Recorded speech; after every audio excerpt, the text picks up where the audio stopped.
C'est parti pour l'ouverture à la Bourse de Paris en direct sur TV Finance et sur Boursorama. Les contrats à terme sur le CAC 40 orientés négativement aujourd'hui encore. On en parle avec Christophe Douane qui est en direct avec nous, consultant indépendant chez Buy Trading. Bonjour Christophe. Bonjour Vincent. Bon, pas très réjouissant hein, ce qui nous vient d'Asie ce matin. Forcément, hein, ça pèsera sur les échanges à la Bourse de Paris d'ici quelques instants à l'ouverture. Oui, tout à fait. On voit que l'Asie clôture aussi dans la continuité. Pardon, excusez-moi, je la vois un peu cassée. Le temps que vous,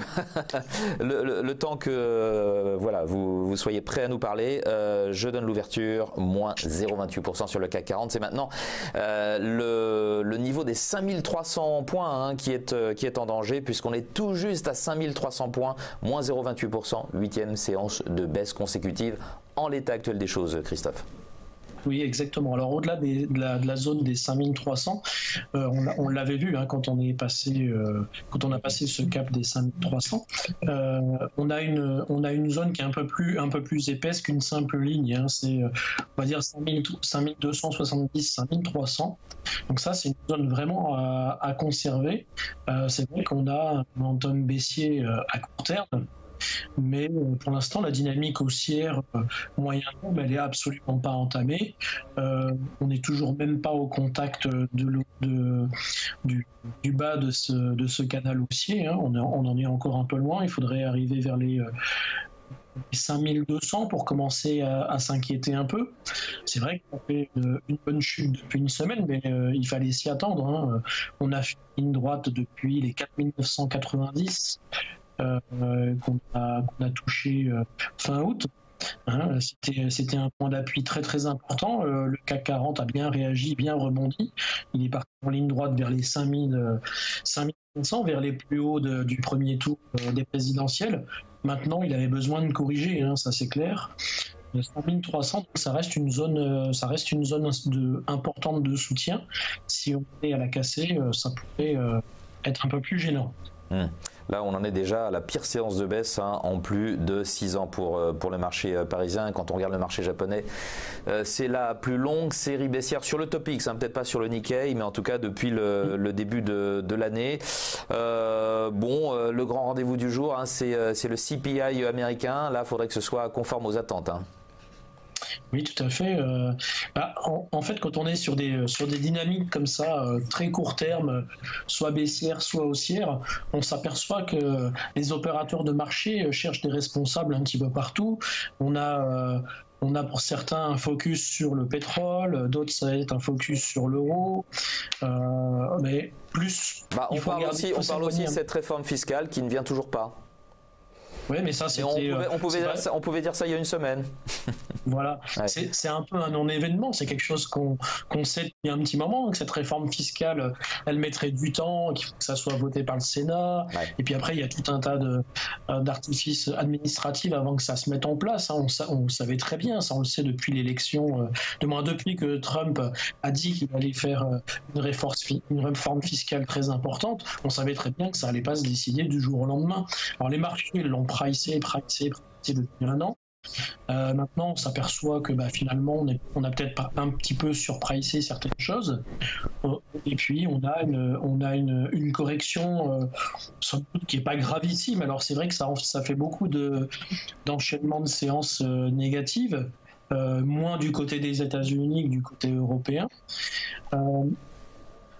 Mais on voit que la volatilité est en train de revenir, hein, ça c'est clair. La volatilité revient. Les choses n'ont pas changé fondamentalement non plus sur le front des matières premières, sur le pétrole en particulier. Oui, tout à fait.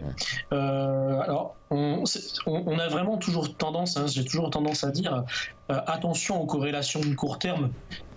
C'est vrai on peut pas dire que le pétrole est corrélé, on peut pas dire que toutes les matières premières sont corrélées ensemble, on peut pas dire que les indices sont inversement corrélés à la monnaie. Il y a des moments où des corrélations ou des non-corrélations de long terme viennent perturber les corrélations de court terme, et donc ça crée ces petits chocs un petit peu, ces chocs de ce que j'appelle d'horizon de temps, hein, entre les corrélations de long terme et court terme, et puis du coup on a l'impression que ça peut donner une espèce d'idée qu'on fait un focus à court terme sur telle ou telle valeur ou tel actif. Donc là, en l'occurrence, matières premières et euros, inversement pour les au CAC 40.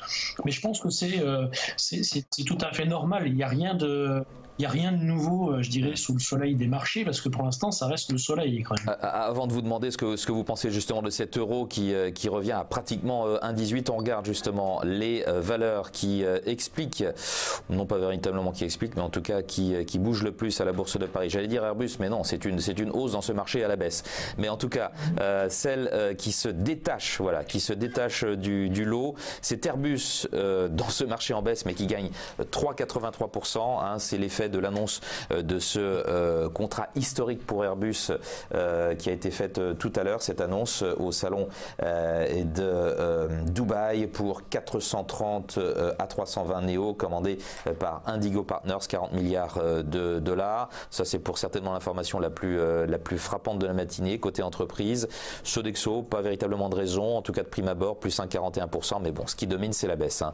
Et toujours les pétrolières qui corrigent avec ce pétrole WTI qui revient à 55 $, Technip moins 2,35%, Total moins 1,02%. C'est un petit peu la même chose qu'hier. Hein. Je crois que ces deux-là étaient déjà malmenés hier avec Arcelor qui souffrait des statistiques chinoises. Et puis on a les banques aussi qui s'y joignent, moins 1,31%.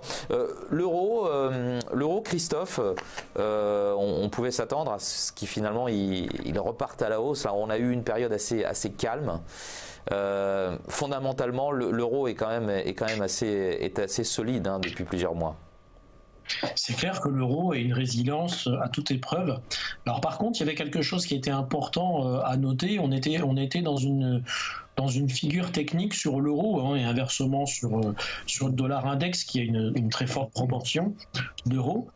On avait une espèce d'épaule tête-épaule et là, à vrai dire, on peut considérer que ce scénario est cassé puisque on a un vrai rebond sur les 1,1580 de l'euro-dollar. Ouais. D'accord. Que dire d'autre? Les métaux, je ne sais pas si vous avez un avis sur les métaux. On parlait tout à l'heure du pétrole. C'est aussi cité comme une des raisons de ces marchés qui baissent, surtout en Asie. Dans une moindre mesure en Europe, bon, on voit ArcelorMittal qui est très travaillé depuis plusieurs jours. Là, c'est quoi? C'est la Chine. Je vous entendais acquiescer quand je parlais justement des statistiques chinoises considérées comme moyennes publiées hier sur la production industrielle, qui ne remettent pas en cause apparemment la dynamique de la croissance chinoise qui, je crois, cette année connaîtra sa première accélération en 7 ans. Mais est-ce qu'on peut s'inquiéter de ce qui se passe du côté de la Chine? Alors s'inquiéter, pour moi les news chinoises, alors je suis pas un oiseau de mauvais augure en disant ça, mais j'ai toujours un petit peu de retenue en ce qui concerne les news chinoises parce que c'est difficile d'être juge et parti. En l'occurrence, c'est ce qui se passe un peu en Chine vis-à-vis des chiffres.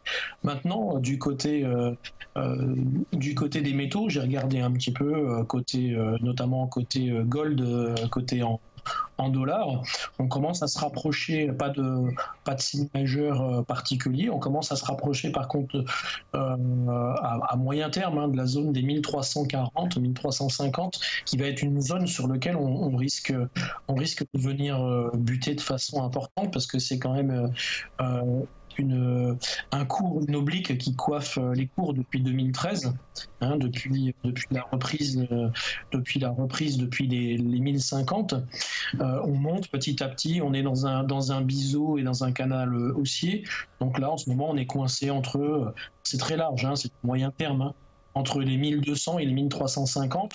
Donc vous voyez, on est un petit peu au milieu de rien en ce qui concerne les métaux. Alors sur les transverses, hein, tout côté argent, tout ça, j'ai pas vraiment regardé, mais en l'occurrence, il n'y a pas de problématique particulière, aussi bien à moyen terme qu'à court terme pour l'instant sur le gold. Hein. C'est un petit peu comme sur le pétrole, alors pas d'inquiétude particulière. On regarde de nouveau. Oui, dites-moi. Oui, Le pétrole, en fait, on est juste sur une correction. Là non plus, il n'y a rien de dramatique, hein. On a fait vraiment un plus haut aux alentours des 58.